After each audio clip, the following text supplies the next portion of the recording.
Welcome to Off Panel, Sketch.com's weekly podcast. This week's episode is a special one, as we welcome colorists Matt Wilson and Nathan Fairbairn to the show to talk about their work. So, first question for you guys. I was at the Image Expo panels, and I was, watching Nathan up on stage, talking about books and everything like that. And one point he made is that for every gorgeous book, there's a gorgeous colorist behind it. Would you agree with that, Matt? Yeah. I think what I actually said was that, every good-looking book has a good colorist behind it, or something like that. Because Matt's not gorgeous. No. I was in my heyday. Yeah. But, sorry. Age has not been kind. But what do you think about that, Matt? Yeah. Oh, yeah, of course. I mean, we either accentuate the art or we can ruin the art. Oh, yeah. I try not to I've done both. Yeah, I try not to ruin the art. But yeah, it's even from just a standpoint of like the real estate on the page, oftentimes it's like 80% color, Mm-hmm. like what's on the page is the color, and the line art's the other 15, and then there's like 5% lettering, and so like what you're seeing is just about all color usually. So we have a lot of power to screw it up, or make it better. Well, one of the things I was going to ask you guys about is, Nathan, you just had a book announced where you're writing, and I know you've written before, but this is like Lake of Fire is going to be like a big deal. And then Matt, I just bought a print of your line art with your colors and everything like that. Yeah, I got the itch to draw the other week. I don't know. Is that it? Yeah. Can I see it? Yeah. This is going to be great material for audio podcast. You guys. You'll put a link. Yeah, for sure. So, Nice. I saved the bad drawing with some decent coloring. Yeah. But that's how it works. You guys are definitely men with mini hats. I mean, Nathan's the only one that's wearing one right now. But at the same time, I'm curious, like, what was your path to becoming colorist? Did you want to be colorist when you first started, or is it kind of your gateway, or what happened with that? Like, how did you first get into it? Me? Yeah, let's go with you, Nathan. Okay. My path to being a colorist, I actually didn't want to be a colorist originally. I have a degree in English literature and creative writing, and I used to work as an editor at a newspaper, and I was an English teacher, and I was fine at teaching. I liked teaching. I was good at it. It was a decent enough profession, but I didn't want to become one of the 50-year-old teachers in the staff room. Mm-hmm. But if I was not going to be that guy, I decided I wanted to do something that I absolutely loved and that I could, do until I died, right?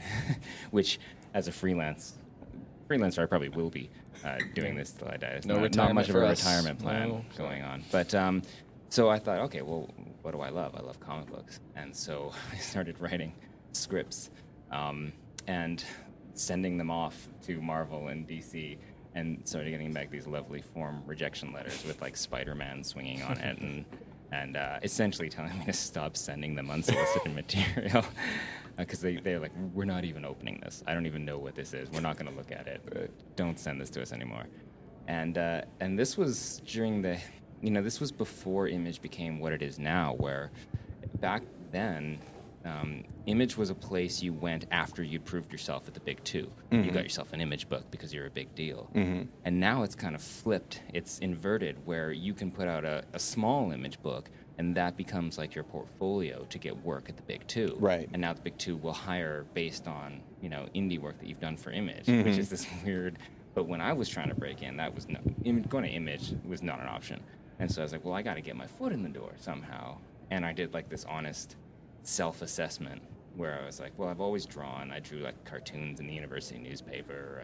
I figured I was like, honestly, 5 years of like focused study away from getting good enough to draw a Marvel comic. And I was like, I bet I could become a good enough colorist in like 2 years tops, and then get my foot in that way.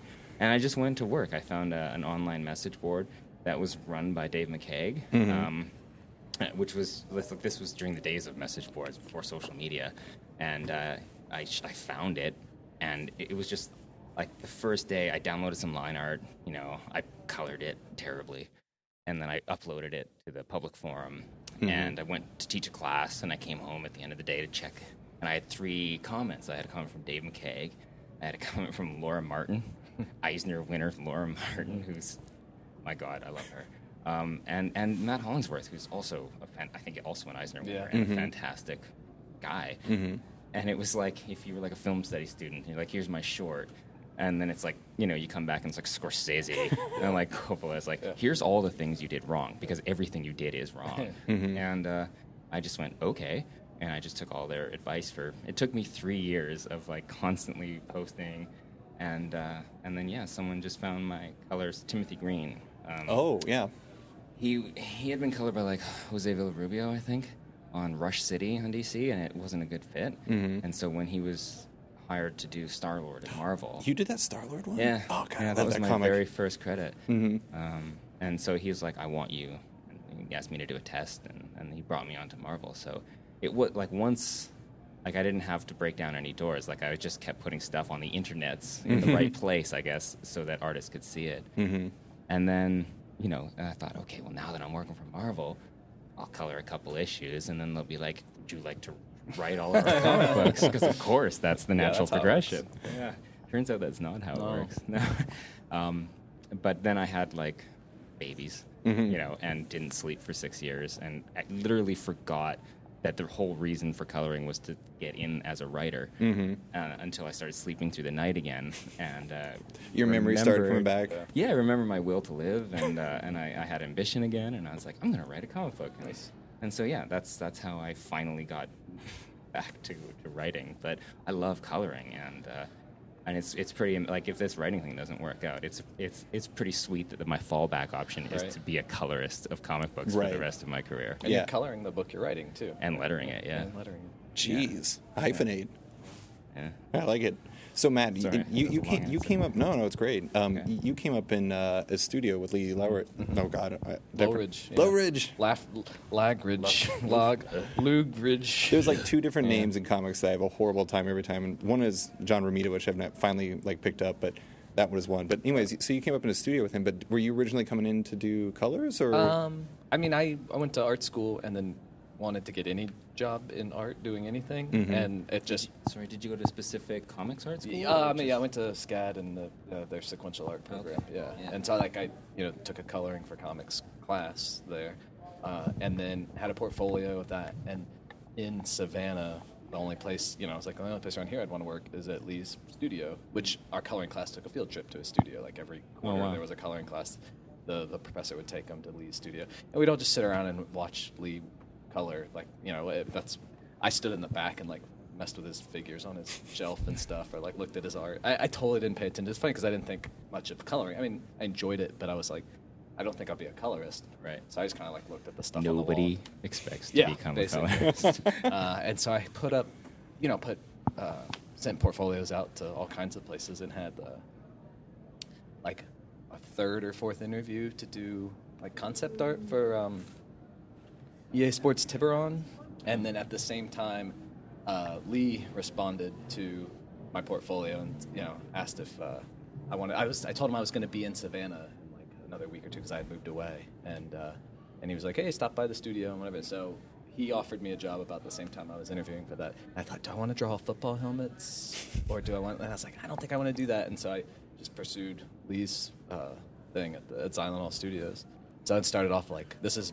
Still, when we got original art sent to the DC would send us like boxes of original art, and we'd have to scan it all. FedEx it all. And so I started off just scanning pages and like cleaning it, like and also the lettering was on the boards. So like after scanning it, I had to go in and take out all the lettering and crap like that. And then I was one of Lee's flatters for a while, and then would like do like a Scooby-Doo cover or like just kind of random little assignments, and like.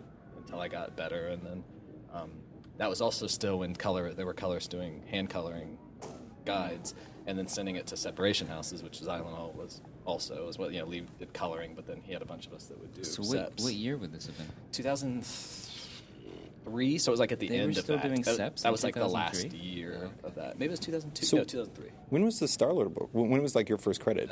July 2007. Okay.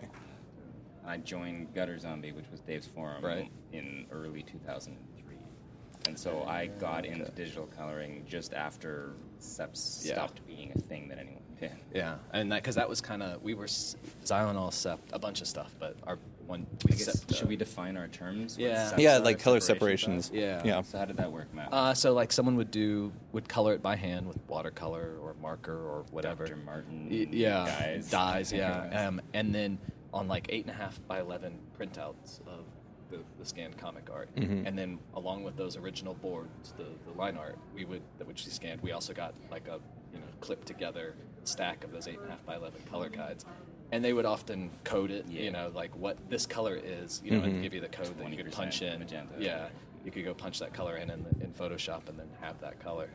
And then I would sit there with the hand guide on this little stand next to my screen, and then I would just take the scan of the artwork in Photoshop and then have to put the colors in Photoshop that they did To on the recreate. Yeah, visually, exactly. What they had done. So initially. and like even like they're doing rendering and kind of mark making and modeling and all this stuff with the markers or paint and you'd have to try and recreate that at the time with a mouse. I mean, I didn't have a tablet. I didn't have it was tedious, but I was young and I didn't care. I wanted to do this kind of stuff. I wanted to do any kind of job in art. So then someone in the industry had a bright idea, like, why don't we just get the guy on the computer to just do it, right? do the coloring instead of copying someone else's color. And there's some people who like they might have been good at the computer, but maybe terrible color sense. There were some guys in our studio who like when it came time, like the color guides and separation went away, and I was like, okay, now you can do some coloring. I was like, maybe not. They couldn't work without the net. Yeah. So, but we separated 100 Bullets for a while, and then we separated Why the Last Man. Were those Trishmal Hibbles guides? Yeah, for the 100 Bullets, and they were amazing. Those marker guides were I've seen some unbelievably of good. hers, her marker guide. But she's one of the ones who made the transition to digital seamlessly. Yeah, she did really well. And then Paul Mounts too. Pam Rambo was the she was the Y colorist, and then she needed some time Preacher as well. Yeah, and she needed some time to transition, and so they just had us take over as the colorist then. And On Y? Yeah. Okay. So I did a bunch of that from I did 30-something issues of that once Xylenol was given that. So eventually I was given more responsibilities. Were you credited for? No, it was just the studio credit. Oh, really? Yeah. So when you eventually made the switch over to digital and everything like that, basically in your current process, you work with a flatter, right, Nathan? Sometimes, yeah. Like on projects, like on seconds, which if it's going to be a flat book. Jason Fisher did the color assist, right? No, he didn't do any color assist. Oh, no, he did inking assist. Oh, my bad. He did backgrounds, and Matt inked all. Brian Lee O'Malley inked all the figures and everything. Mm-hmm. And then, if there was a hamburger that needed drawing, Jason, he's really good at doing hamburgers and furniture and stuff. There's a great story there with the way that they finished up seconds. They were under such incredible deadline pressure that Jason actually moved into Mal's house, and they did something insane, 200 pages in 3 months. Wow. And they just murdered themselves to get that book done. That's insane. Yeah, but I was just I flatted that book all by myself because I knew that it was going to be flatted. I was not going to do any rendering on that book, and so I wanted to spend time with the pages and really think about it, right? Because as soon as it was done and flattered, it was just done. Right.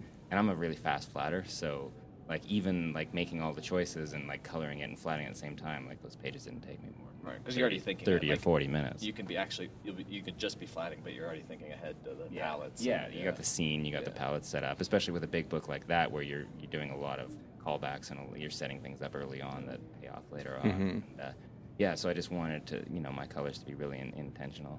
But with a book that is busier, Swamp Thing or something. Oh God, yeah, I need my flatters, Right. and they're invaluable. I've got a couple of guys. I've got Wilson Go. He lives in the Philippines. Really great guy, and he's the guy I go to if I need things really broken down because he is just meticulous, and I pay him more. And if I need something done super fast and but not insanely broken down, then I'll send it to D.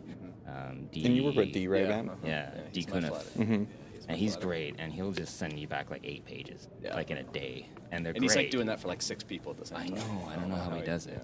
Andy's getting coloring work now still, I know. as well. Yeah, I don't know if I recommend him so much because I'm going to lose him as a flatter if I keep recommending him for coloring jobs. I think I'm fast, but I'm sure he. Yeah, I don't. He must because he gets me a lot of pages quickly too. So. Yeah, they're great. That was one of the things I was going to ask about, because I know that, I did a colorist article with Matt was on it, and like Jordi Belair and Muntza Vicente and like Dave McCaig and everybody. And I remember on one end of the spectrum you had like Dave McCaig. He was doing, I think, like 2 or 3 books a month or something like that at the time. And Jordi is doing like 1 million. And I know, or more, yeah. Matt, I know you do. You've kind of kept it at 6, right? Yeah, I'm 5 or 6. Yeah. What is like the comfortable zone for you guys? Like, is there like a real comfort zone for how much you can handle in a month? I know it depends with if you're doing a graphic novel like Seconds or something. I mean, it really depends on the art for me. Like, I think I've told the story a couple times today of how like someone brought in a copy of Pax Americana that I did with Frank Quitely, and I literally spent 2 months on that one issue of a comic book, which most colorists, when they hear me say that, look at me like I'm insane, because the money's not there to justify doing that. But I've been a super fan of Frank Quitely's since I knew who Frank Quitely was, and I know he has a great colorist in Pete Doherty, and I was like, I'm probably not going to get another chance to work with Frank Quitely, and this is an amazing book that has been like 10 years in the making, I think. And so I really wanted to kill it. Right? And so I spent 8 hours on each page. And then I moved on from that, and then I colored all 330 pages of Seconds in 2 months. Wow. The exact same amount of time. That's so a wild. 40-page book and then a 330-page book, same time period. Because I just work the pages until they're done. Like, I don't even look at a clock. I don't set a timer. Yeah, I just keep going until I'm happy with it. And sometimes I'm not happy until 8 hours are over. And sometimes I'm happy after 45 minutes. I'm like, that's done. That doesn't need any more work on it. I'm moving on. So it really depends on the project. But like with superhero stuff, if I'm working for Marvel or DC, I really don't like to do more than 2 books a month. I do about 3 pages a day. So you can do the math on that one. 15 pages a week. So I'm usually, That's like 3 a issues. week and a half. Yeah. And then I have my own stuff I'm trying to get going, writing. And so for the last couple of years, I've been doing 2 books a month. And you kept I think like 6 you're working on right now, right? And Yeah, you got give or take, yeah. Black Cloud that was just announced. Right, which is like kind of just starting up. So I've done some work on it, but not finished an issue, that kind of stuff. And then Cry Havoc, another Image book, is split between 3 colorists. So like one issue I did 10 pages. This next issue I'm only doing 3 or 4. So it's so those are kind of nebulous right now. Like, are there different line artists? Is that why? No, it's different settings? parts of the timeline. Oh, okay. So like Nick Filardi's coloring the beginning, and I'm coloring the middle, and Lee Loweridge is coloring the end. And then the story is told in a non-linear fashion. So like we're kind of peppered throughout the issues, but like we each have our assigned time period or whatever. Right. Yeah. So like just then those are broken up by different colors. It's all drawn by Ryan Kelly. That's interesting. Yeah, it's pretty cool. Yeah, Cy pitched it. Cy Spurrier, who writes it, was like, as well as helping the storytelling, it'd be a good way to showcase, what colorists bring. Yeah, absolutely. I tried to get that going with issue 49 of Batman a couple of months ago. This is seen as like there's a real timeline, and then there's this like virtual reality timeline inside of Batman's head kind of thing. And I thought it would be really cool if I colored like the the real ones. Like I wanted to get like a gritty kind of like less saturated kind of, for want of a better word, uglier colors. Right. And then the virtual reality one would be supposed to be FCO. Francesco. Yeah. Yeah. And there just wasn't enough time, and so I think he did like a couple pages, and it just didn't work out for whatever reason. So well, you start adding coloring freelancers, it's like it becomes a little hard to get it all working. So I ended up coloring the virtual reality stuff as well in like 2 days or something, like all 12 pages of it. So I can color fast if I have to, but it makes me really grumpy. I don't like to work more than 6 hours in a day. Yeah, I mean, my problem is if I scale down on work, I become lazier. So like I still work as much and get less done. Right. So like I might as well just have 6 books instead of 3 because I'm going to be sitting at the computer the same amount of time. Like the pressure of having, I got to get this done because if I don't, then tomorrow I can't start working on this. And then like I can see those dominoes like start to knock each other over of like, and then I'm screwed at the end. So then I'm like, okay, well now I get to work today because like the pressure. I guess I don't know. It's a problem, I guess. Well, I mean, is it kind of like part of your routine? Like you kind of need that to keep like that standard. Oh, I just respond better to it. I mean, I work faster when I have more to do and less time to do it. Because I just know it has to get that. Like I guess for me, it's not an option to go, hey guys, I know it's due tomorrow, but can you get someone else to color the? Like I don't like sharing a book. Like Right. Like unless it's intentional, like in Cry Havoc yeah. or something like that. But like if it's like this is Thor, and I always color Thor, like I don't want to give up 4 pages of this. Like from an artistic side of things, like I just don't want that disconnect because I hate like when books are rushed and then you've got like 6 different artists and 2 different colorists and it's just like so disjointed.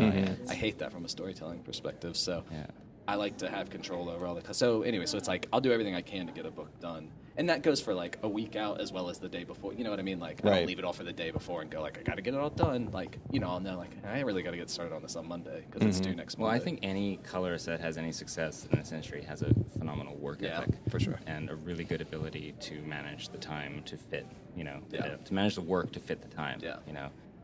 Like I said, I don't like to work more than 6 hours a day, but I've for the last couple of years worked 6 hours a day on paying work, and then tried to do 2 hours at the end of the day, and sometimes 8 hours at the end of the day, where I'm working 13 hours, but it's on my own stuff, so it doesn't feel like I'm working, right? It's your passion project. Yeah. Well, I'd like to one day get paid for this thing that I've been trying to get off the ground it's for an about investment. 5 years now. Yeah, that's how, that was my transition out of Lee's studio into coloring for myself was I first took a job outside of Lee's studio so I could get my name in a book so I could get a free pass to a convention. That was my motivation because I made enough money from Lee. I colored comics. It was fine. And then it turned into like, I met someone else. They needed a colorist. And then I was like, Start making those connections. Yeah, and so my day job was coloring for Lee, and then my night job was coloring for myself. Right. Yeah, so like I was like 6 or 8 hours coloring books for Lee's studio, and then like another 6 or 8 hours coloring for myself. That was one of the interesting things, like because I talked to Fiona Staples earlier, and she was saying that she actually made her way into comics through a message board also of like Albertan like artists. She got on there and she started building connections and started working on comics and stuff. And it is funny though because it's like you kind of need those networks to start building those connections and everything like that. Whether or not it's a studio or the internet or cons or whatever, it is pretty fascinating. Well, there's a few of those. It's not so big anymore now, social media. But like when in the message board era, you can trace a good chunk of I guess our peers in the industry right now back to a handful of those message boards. Warren Ellis is like Whitechapel and stuff like that. Right. Yep, yeah, exactly. So Matt met my friend that I was walking around with earlier. She's trained to be an artist, and one of the things we were talking about was I was talking to her about what you guys do and everything like that, and about how a lot of people don't really talk about how colorists are storytellers. Like, you guys add a lot to the story. Like one of my favorite books is Paper Girls, and I really love how Matt's work really accentuates like emotional states of people in the book and everything like that. I was curious, like, obviously it's always tough to pick favorites, but like whose work stands out to you guys as colorists that are storytellers? Like, and what is it about it that really works for you guys? Right.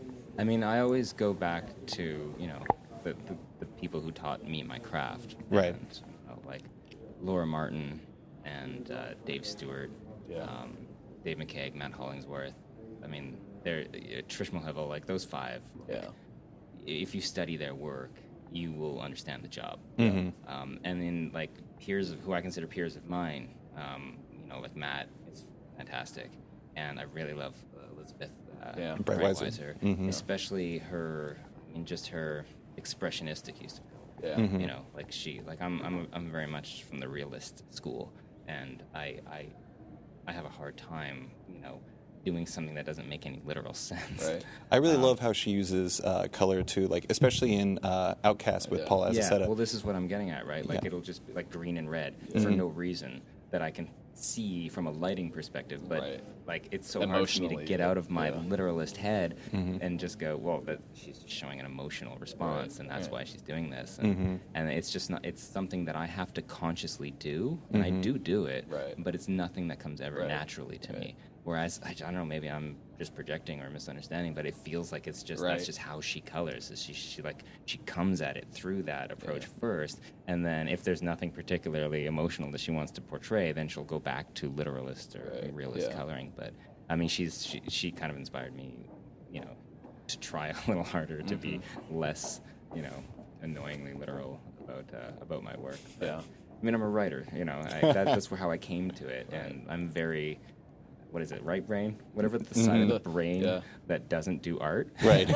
That's the side that I am. And so, Yeah, so I always study her work, and if I'm ever stumped for like making something interesting, I'll look at her stuff. Mm-hmm. But if I'm like just generally doing everything right, it's those first 5 people I mentioned. Mm-hmm. And yeah, I think it's a crime that Laura Martin doesn't win Eisner Awards anymore, since they decided superhero comics don't deserve to win Eisner Awards. Yeah, Right. she makes some beautiful superhero She does comics, outstanding color. work, Yeah. but she works for Marvel, and so they stopped giving her the award, right? But I think she should just trade it back and forth with Dave Stewart. Yeah. Right. Yeah. They should just name it after them. The See, award after yeah. them. I suggested that to Matt on Maybe our podcast. give it to Matt Hollingsworth every now and then. They just need to Throw like Dave name it McKeag after. a bone. Right. You know? I hope he listens to this.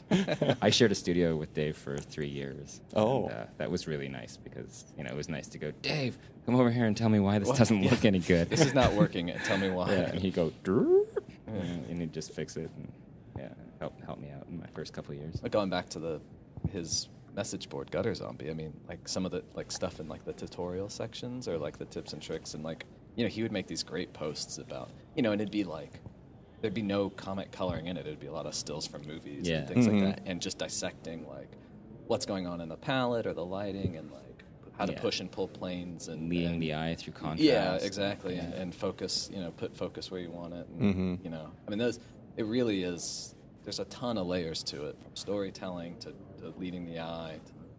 And one thing, like Laura Martin, that really said that on the boards that always got through to me, and I still say it, is that the colorist has 3 jobs to do. They have to add mood, and they have to, gotta get this right, they add mood, they have to add focus, and they have to add depth, right? So mood is like, how this is what I'm talking about, Betty, right? She gets so much mood there, right? Yeah. And the focus is like making the reader look at what you want the reader to look at, right? So contrast is what focuses the eye. The eye is always drawn to areas of highest contrast. So use that.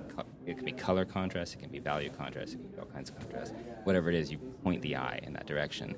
And then depth, which is one I love, is like creating planes of separation between the elements on the page. So it's not just a flat black and white drawing. You use atmospheric perspective to push those mountains back, and real clear foreground, middle ground, background. Yeah, exactly. Yeah, that's the mood, kind of depth, stuff that focus. And those things like, and she's amazing at rendering, at modeling. God, yeah. But none of that is in.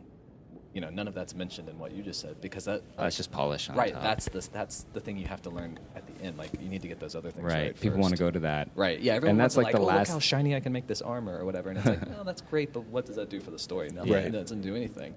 And I always joked like, it's like a hot rod with no engine. Yeah. Exactly. Yeah. Like, I would always get away. I'm like, I can't render, but like I trick people and making them think I did a lot more than I did by like pushing the space, by creating planes and making sure it's focused on the right thing. Like I said, you do those 3 things, and you find you don't really have to do much more. more. Yeah, a lot of times, like in some of my current work, for example, like Thor, which is maybe some of my like quote unquote most rendered work, but like you look at it, I'm not doing a ton. Right. Like I'm kind of faking some stuff by like, this whole foreground element, I'm kind of like silhouetting into almost one color, and it makes the panel look way more interesting. Yeah. Than maybe it would be like, you think, he must have done a lot to make it look that way. I'm like, no, not really. Like I kind of, did a few quick tricks that, give more depth to a panel. The elements, yeah, exactly. And lead the eye. Yeah. And then you do the detail work where you want the eye to go. Right, exactly. Yeah. That's another thing. It took me a while to learn that one, right? Like if everything on the page is important, then nothing is important, right? Yeah. And if the background, if you're like rendering cracks in the wall, right, then no one's looking at the dude standing in front of the wall, right? So it's a lot of it is knowing what not to do, right? And to just sitting back, right? It's like not every song needs a 4-minute solo, right? It's like you don't put like a funk bass player, on a I don't know. I'm trying to think of a quiet song, some Adele in song. classical music. Yeah, no, it doesn't work. It was funny then that on the colorist article I did, Rico Renzi actually said that same line. He said, if everything is important, nothing's important, and that actually made me think a lot more about colors in that way, because like, when I was a younger reader, I didn't really think about colors in the same way I do now, because, well, my wife will say that I'm still terrible at color. Like I'm just like I'm not good at identifying colors by themselves, but. I don't know the names of any colors. My wife is constantly saying, like, "Oh, that's fuchsia." I'm like, I have no idea what that is. Give me the CMY numbers. Like, is that? Yeah. I'm always getting corrected by my wife. Like, I'm like, that color. She's me. Like, I'm like, my blue shirt. She's like, that's a black shirt. I'm like, all right, whatever. Yeah, I But don't know. but like that's one of the things I didn't really think about at the time is like how colors are like leading my eye and like changing like impacting the story and things like that. But do you feel like you were saying like when you first got started like you weren't necessarily were you not as you move along, do you start hitting those 3 keys more and more? Is that like how you're really refining your work? Is starting to hit those 3 things more and more often, like throughout your entire work, so to speak? Yeah, I mean that's I think that's what got me into the industry was just doing what these people told me to do and really taking it to heart. So I don't know if I'm doing it more. I think I'm getting better at it. Right. Well, I'm sure you have to have had some kind of natural inclination to fall into because a lot of times I'll do something and then later someone will like, oh, it's so cool how you did this and this and it react and I'm like, oh, I didn't think of that, but yeah, it kind of works that way. Like, so you must have had some of that naturally to begin with. Yeah, I and mean then that's probably why it hit me so strong, right? Is because it resonated with something that I was already instinctively understanding, and like she probably might not even remember typing that on some thread, but for me it was just like third eye, just pith, you know. Pith, that's pith as in the metal rod they insert into the brains of cattle when they kill them, not pissed. But yeah, it was just like, wow, that's what the job is, those 3 things. And it just transformed my work, and I got better overnight. Yeah. Well, I think, I know, when I started out, I was focused on some of the wrong things or just didn't know what I should be focusing on. And I feel like I'll look back at some of my older work and A, hardly remember doing it because it was so long ago and I've done, so much since. But then B, I'm like, oh, I got that. I'm surprised at myself I got that right. But then I would be like, oh, look at all these things I was getting wrong, and so it's like you're saying, you're like, are we just refining those things? A bit, yeah. I mean, there's a lot, went to art school. I had a lot, the kind of formal training and color theory and all that kind of stuff. But figuring out how and when to use those tools and in combination of various combinations and I couldn't render. Then I was kind of figuring it out, and I thought I was should be rendering everything. And then I realized no, I need to pull back and only render the things that are important. Yeah, you gotta find that balance. Yeah, exactly. So and then I remember there'll be periods where I'm like, but some stuff absolutely needs a lot of rendering. Yeah, for sure. I mean, and that's the other thing too is different art styles require different approaches to coloring. It's problem solving. Yeah. So I mean, as long as you're enhancing the artwork, I love Justin Ponzer, who is amazing at rendering, just like Laura is in superhero comics. The stuff he works on, the Miles Morales Spider-Man stuff he works on, looks great like that, because it suits all that artwork. Not to say that maybe that artwork couldn't be colored a different way and still look good, but I mean, he's not detracting from it; he's enhancing that artwork. While I don't do a ton of rendering and maybe don't respond quite as much to that style, I can definitely appreciate when someone's doing it really well. Right. So I want to bring up another thing Nathan was talking about at Image Expo, or when you're up on the couch. Oh yeah, with all let a colorist on the couch. Big mistake. So the funny thing was I don't think you were in yet for. No, I had not got in. No. So he was. I don't remember who it was. It was. It was the new book from Brandon Thomas and Juan Gideon, and they have Frank Martin coloring the book. And they hadn't talked about that yet, and you made it a point to bring up the colorists on each of the books and who was doing that. I just cut him off. He was talking about his writing process, which is fine. It's fascinating. I just remember you looking so Frank Martin's coloring the book. Yeah, I just pulled my shirt mic up into my So Frank Martin is coloring this book. He's like, what? Oh yeah, man, Frank Martin. And then he was jazzed to talk about Frank Martin. He just hadn't thought to do it before. Right. Yeah. And then the whole rest of the 20-minute panel was just me asking everyone about colorists and which colorist they liked the most, and was it me? Yeah. But I'm curious, I kind of talked to you about this at your table. Why is it important to you to bring those things up? Is it just personal interest, or is it you want to make sure to kind of tout your brethren or your peers? I don't know. I mean, I used to play bass in a band, and so I've been in 2 creative, roles that nobody ever thinks about, right? And they're actually there's a lot of parallels between the 2. That is interesting. The thing is, playing bass up on stage, I had all kinds of things happen during the thing, and one time, my amp just died in the middle of a song. And people kind of stopped dancing, but no one even thought to look at me, right? So I just played it cool. I was just I'm going to fucking keep playing here and like going through the motions. Right. And like no one, I kind of thought everyone would just turn and look at me. But they knew something was not right. The jam was gone. Something was wrong. But they were just staring at the singer like, when is this song gonna get good again? and it was kind of like, like on the one hand it's great because no one ever even notices that if you fuck up. They just know something's not good, right? But on the other hand, you kind of want them to immediately turn and go, you're not doing your job. Something is wrong with what you're doing. But it's not that you feel unappreciated. You just want people who enjoy the music or enjoy the comics to have a better understanding of what goes into it. Yeah. Instead of a superficial appreciation of it, you want to promote, a more, I don't know, in depth. Like the enthusiast, the comics enthusiast. I think the whole industry is better if the enthusiast knows more about what goes into making the books. That's like anytime I talk about this with any editor or any like about like why colors should have cover credit, and it's like what's to lose by putting one more name out there that someone might be interested in following and pick up there are people who buy books because of the colorists, right? It's the letterer on there too. Exactly, yeah. And I literally buy books because John Workman letters them. Right. Like, I bought Sonic and the Hedgehog because I wanted to so, I didn't even know it was a comic book. It apparently does really well. Yeah. So, but yeah, I mean, I think Nathan makes a good point about the more the enthusiasts know, I mean, it's going to be better for everybody involved. They can't hurt. Yeah, and it's a visual medium, and the colors are a big part of that. So people should care about that. Otherwise, like they just go read novels. Like if they don't care about the visuals. And they, I think a lot of it too is like because like the big two or various publishers haven't in the past really promoted coloring because when it started it was more of a production job and less of the art. Yeah, like the studio stuff you were talking about earlier with color separation. Yeah, even before that, though, like I had who was it? Some old hand.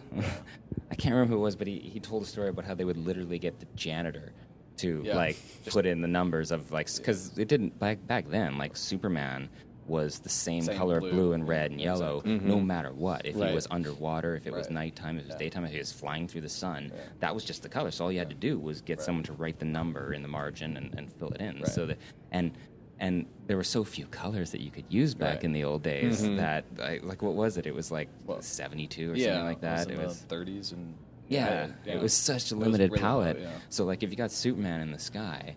And this is always kind of fascinating me. Like, actually, Superman is actually a fairly bad color design because he's flying all the time through a blue sky, and he wears a blue suit. Yeah. And there's no separation there. And it's with the red cape behind him, obviously. But and so you've got Superman in the sky, and so back then you'd be like, okay, I've used blue, I've used red and yellow. I guess the sky's pink because I have to make, or it's yellow, so or it's white.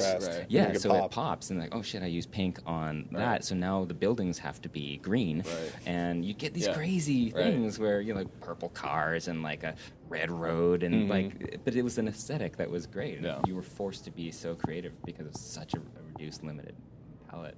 But that's the dark ages of coloring, which had its own charm. But I'm glad they don't color comics like that anymore. Yeah, me too. I can appreciate it, but man, some comics are really hard to read for me because of the older style coloring. Right. I mean, even up until like early digital stuff is hard. Oh God, early digital stuff is a nightmare. I mean, that's worse than the pre-digital stuff. Yeah. Coloring only really hit its stride digitally, I would say, like in the last 10 years. Yeah, or so. Yeah, exactly. Well, and that's to the point of like talking about like why don't people notice it more, know more about it? I mean, it's kind of in its infancy still. I mean, if you think about it, like really, digital coloring has only been around like 20-ish years or whatever at this point, and then like it's only really hit its stride in the last 10. So it's barely been around. So it's kind of easy to go. I can give you a pass for not. Do you get a little choked when people like say I hate digital coloring? Just as a blanket statement. They can feel like digital line art too, and I always find that to be fascinating because it's like I feel like I hear that fascinating because people don't even know what's digital line art anymore. Yeah, exactly. Yeah, I feel like I hear that less Yannick for coloring. was digital for like 2 years before he told anyone he was digital, and then everyone's like, "You should be not digital because it's not." It's like, dude, I've been digital for 2 years. Right. I think you didn't even notice. Right. I think all of it, they're just tools, and it matters how they're used, not what they are. Yeah. So I find all those a bit ridiculous. I feel I think a lot of digital coloring is terrible, but I thought a lot of traditional coloring is terrible too. Right. Exactly. So It's all about how you're applying it and who's applying it and everything like that. Yeah. They usually point to like when they recolor like a classic. Right, But they well- usually hire like somebody who probably shouldn't be coloring Yeah. comic books to color those Right. because all Well, they're paying is $20. right, they a pay page. like a cut rate, and they need Yeah. it all done in a short amount of Yeah, time. Yeah, I mean it's like the of course worst it's possible terrible. conditions. Yeah, Right? it's like, Yeah. your digital coloring today ruins classic. It's like, Yeah. well, if you'd hired Dave Stewart to recolor that Right, classic, it would have been great. No one would be bitching Yeah. about the job, right? It would be like a revelation. I remember when they were first bringing out the Marvel Man reprints, like Marvel's doing like the newer Right. ones and everything, and like people were putting up the side by side comparisons, Right. and it is really interesting to see that, and like people were jumping all over that. But I think you're right. It's like if you have a Dave Stewart on there, like how would that change? And I it? don't want to crap on the guys who do the job because Sure. they do the job under the worst possible circumstances. Right. You know, they have very little money, so that means that they can devote extremely little time to Right. a page if they want to eat and Right. It's more do just the things. nature of it. Yeah. And they have very little experience. They probably have no support, Right. you know, because they're freelancers and no Right. one's helping them. So, you know, I don't want to throw them under the bus either. Like I would if that could have been me. Right? Yeah. Right. Like if you'd given me that job in my first year in comics, I wouldn't even be working in comics today. I would have quit. You know, like that's a hard job. Yeah. But I'm not buying. But at the same token, I'm not buying those. They Right. look good. So. I do really like that the baseline analogy because it's like, you know, I'm not saying that everybody has to be like a musical elitist to appreciate a bass or a bassist or something like that, or you have to be like some sort of comic snob to appreciate a colorist. But it's like you were saying how like the person would look at the fans would look at the lead singer and be like, what happened? What They changed? know something's wrong. They know yeah. something's wrong. It seems like Yeah. you don't really know where to look. So it's like just like digital coloring is in its infancy and people are really starting to figure it out.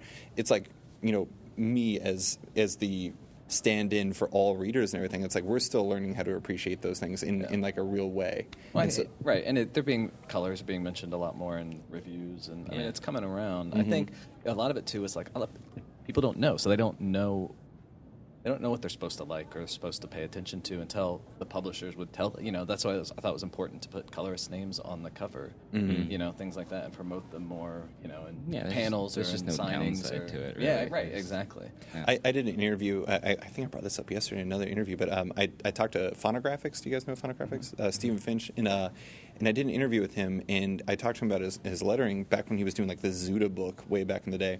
And he said something along the lines of like, the only time people notice me is when I do my job poorly. Because like, you know, lettering stands out when it's wrong Right. or something like Right, that. yeah. And I think to a certain degree, I'm not saying that that's always the case for colorists, but I think a lot of times like people, like you notice it Yeah. when Miracle Man's recolored because Right. it changes everything. And Yeah. in your brain's like, okay, something's wrong here. It's like there's a naturalistic feel to colors. Like it's kind of primal as a reader. Oh yeah, it's definitely a visceral response. You know, color is Right. extreme. It's something people experience on like, you know, an atavistic like lizard brain level. Right, Like, exactly. it's not something that they articulate very well. And even I, like, you ask me why I choose the Right. colors I choose. I don't know. It Yeah. looks nice. Yeah, a lot of times, it's A just lot an of time it just instinctual looks nice. choice. I just kind of made it, and Yeah. you know, luckily, my instincts are right a lot of Yeah, times, a lot and of it works times. out. And it Yeah. helps because like I'll color it instinctively, and then I'll run my 3 things through my head to make sure Yeah, I've done it, yeah. and then I'll adjust things accordingly Right. to make sure that I've hit my, you know, my musts. And yeah, but like the overall look, you know, why I chose that shade of Right. red or whatever, because Right. I like that. Right. It looks nice. Yeah, or like I read the script and this color's the feeling I got from that scene, Right. which is a weird thing. You know, like I read that and I felt blue. You know, like or I Well, felt green. You and know, as a like- writer, like I'm like key coloring scenes in my head before I've even scripted them. I'm like, oh, this is going to be great. Like, this is going to be so red. and then Like, you're it's the gonna one that's be- actually coloring it, so it works out for you. Yeah. I hope my colorist Matt- likes this. Oh, wait, it's me. And Matt, and like Matt's the my co-creator, and the great thing is he works digitally, and so we just like workshop files basically. We're on Dropbox, and like it's like I need to redraw that arm, and like, and he's a fantastic colorist as well, so we can bounce ideas off each other, and I'm a good enough penciler or draftsman to at least suggest Right. things, and then he'll like tighten them up into a proper drawing, Right. and it's just been a fantastic partnership with him. And it's like that with most of my guys. Like Burnham and I, we share a Dropbox file where we're sending files back and forth. I don't even talk to editors a lot of the time. Yeah. You know, like, you know, I don't get files from DC anymore. I just get files straight from Yannick or Yeah. straight from Burnham or straight from Yeah, whoever Cliff and I'm I were working like that on Wonder Woman. Yeah. Like when we handed pages into the editors, it was after he and I had our back and Yeah, forth yeah. and settled on like, okay, this page is done. Yeah. And it was always pretty much unless it was some there was the hardly belt ever a color on. continuity Yeah. thing because like Cliff used to be an editor, Okay. and I so didn't like realize he used that. to be an editor at Vertigo, and so Oh, wow. like, he has his editor hat on and he catches all that stuff. So which is all same in Paper Girls. In Yeah. the last couple issues, because I've been moving or doing one thing or another, and I'm like, hey, I'm leaving. We haven't done our notes yet. I'm just gonna put the work files up. You And fix he it, and you tweaks do it. whatever whatever yeah. you need to do to them for any tweaks you want to do, and then he saves and puts the final files up, and then Yeah, great. yeah, it's great when you can get that kind of relationship with them. I know that original art collectors are just mad right now, just angry. Yeah. But it's a great way to work, Yeah. especially because of the reality that you work on a book. Like I was doing an interview, and they asked, where's Matt Smith, my co-creator, from? And I'm like, I want to say East Coast, like East-ish. I don't know what do you call it, New England? I don't know, like somewhere around Boston, maybe. Mm-hmm. Like I had no idea. I could walk past him in the street today, Right. and I would have no idea Right. that the guy that is like pivotal to my future just walked past me. And so that's why digital is fantastic, because it just brings you together, like you're in the same room, you're Right. working on the same page. You're just jamming on one piece. Yeah. Even though A lot one faster guy might be turnaround. in Australia or Spain, and like that's the future of making comics is multinational kind of this globalized workforce. Yeah. Like so many of my books like are just spread all over the globe. Mm-hmm. Like All New Wolverine, David Lopez is in Spain, Tom Taylor's in Australia, the editors are in New York, I'm in Vancouver, and Mm-hmm. yet it works because of the digital revolution. Yeah, I think that's like a perfect place to end it. I think we're going to All end it there, but thanks for listening to this week's episode of Off Panel from Sketch.com. You can find this week's guests, Matt Wilson and Nathan Fairbairn, on Twitter at @ColorandMatt. That's color N as in the letter Matt, and at Nathan Fairbairn. You can find Matt's work in The Wicked and the Vine, Black Widow, Paper Girls, and more, and Nathan's work in Wonder Woman, Earth 1, All New Wolverine, and the upcoming Lake of Fire at Image Comics. You can find more sketch content at Sketched. That's sktchd.com. Follow us on Twitter at @SketchedComic. Like us on Facebook at /Sketched. And if you're an iTunes listener, give us a rating or review. Thanks for listening, and tune in next week for our final 2 episodes from Emerald City ComiCon.